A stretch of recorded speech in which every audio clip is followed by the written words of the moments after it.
روزے کی نورانیت کیا ہوتی ہے؟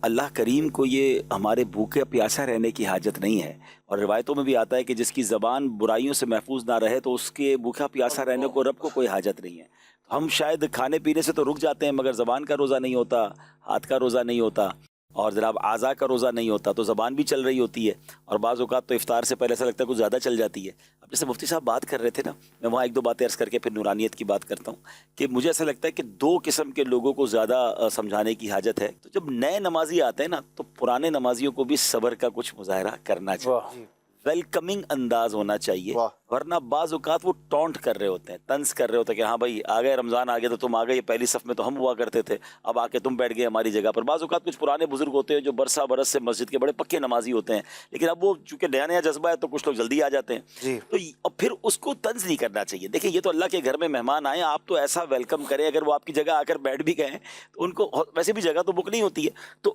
تاکہ وہ پورا سال آئیں، ورنہ ایسا نہ ان کا دل ٹوٹ جاتا کہ میں پہلے نہیں آنا چاہ رہا تھا اور انہوں نے بھی ایسی بات کر دی، تو یہ بھی نہیں ہونا چاہیے۔ دوسرا، جو گھر میں افطاری اور سحری پکانے والی ہماری مائیں، ہماری بہنیں، ہمارے گھر والے ہیں، ان کو تو شکریہ ادا کرنا چاہیے۔ خود اپنے آپ کو اس جگہ رکھ کر سوچے نا کہ گرمی میں چولہے کے سامنے وہ کھڑی ہیں، اچھا ہم سے پہلے وہ اٹھ کے سحری بنا رہی ہیں، اور اس کے بعد بھی چھوٹی سی غلطی پر اسے طنز کیا جا رہا ہے، اس کو ڈانٹا جا رہا ہے، ساس بہو میں بعض اوقات یہ تانے سننے کو مل رہے ہوتے ہیں، تو روزہ تو انہوں نے بھی رکھا ہے نا، تو اگر ہم نے روزہ رکھا ہے تو انہوں نے بھی روزہ رکھا ہے، تو یہ بھی ایک صبر ہونا چاہیے کہ اگر کھانے پینے میں کوئی چیز کم رہ گئی ہے تو افطار کا وقت تو مغفرت کی دعاؤں کا وقت ہے، آنسو بہانے کا وقت ہے کہ روزانہ افطار کے وقت 10 لاکھ بخشے جا رہے ہیں۔ اور ہمارے گھر میں بعض گھروں میں تو ایسا لگتا ہے کہ افطار میں کوہرام مچا ہوتا ہے کہ بھئی ابھی تک سموسے نہیں بنے، تو ابھی تک شربت نہیں آیا، تو دہی بڑے کیا ہیں، پتہ نہیں، ایسا لگتا ہے کہ کچھ چیزیں لوگوں نے شاید یہ سمجھی کہ اس کے بغیر افطار ہی نہیں ہوگا یا رمضان ہی نہیں ہوگا، تو ایسا نہیں ہے۔ ویسے بھی صحت کا خیال رکھیں اور دعاؤں پر توجہ دیں۔ رمضان کو فوڈ فیسٹیول نہ بنائیں، رمضان تو دعا فیسٹیول ہونا چاہیے، رمضان عبادت فیسٹیول ہونا چاہیے،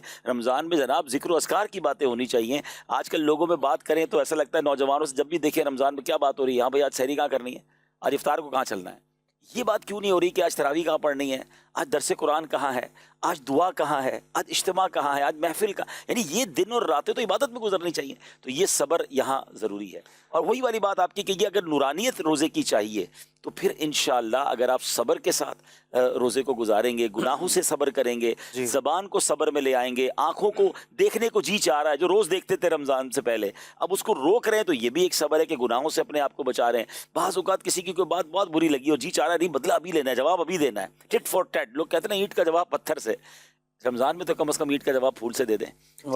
رمضان میں تو کم از کم بدلہ نہ لیں۔ تو یہ صبر اگر آپ نے کر لیا تو انشاءاللہ پھر آپ اس کی نورانیت اور اس کی روحانیت کو ضرور محسوس کریں گے۔ ہمیں بعض اوقات روزے کا احساس ہوتا اس لیے نہیں ہے کہ کچھ لوگ تو اتنا کھا لیتے کہ شاید پھر 2 دن بھی نہ کھائے تو ان کو تکلیف نہیں ہوگی، ان کو بھوک نہیں لگے گی، تو اتنا مت کھا لیں، کم از کم ایسے تو رہیں کہ کچھ کمزوری محسوس ہو، کوئی افطار سے پہلے، وہ پنجابی میں کہتے ہیں لگ پتہ جائے کہ جناب ہم نے روزہ بھی رکھا ہے، اور تھوڑی سی یہ جو فیلنگ ہوتی ہے نا اثر کے بعد والی، یہ بڑی محتاجی ٹائپ کی، بڑی کمزوری ٹائپ کی، بڑی بے بسی ٹائپ کی اگر فیلنگ ہے نا تو اس میں دعا کا مزہ بھی آ رہا ہوتا ہے کہ میری اوقات کیا ہے، مجھے یہ اثر کے وقت پتہ چل رہا ہے۔ تو اب یہ اوقات اور یہ محسوس تو اس کو ہوگا جس نے سحری میں کچھ ہلکا ہاتھ رکھا ہوگا،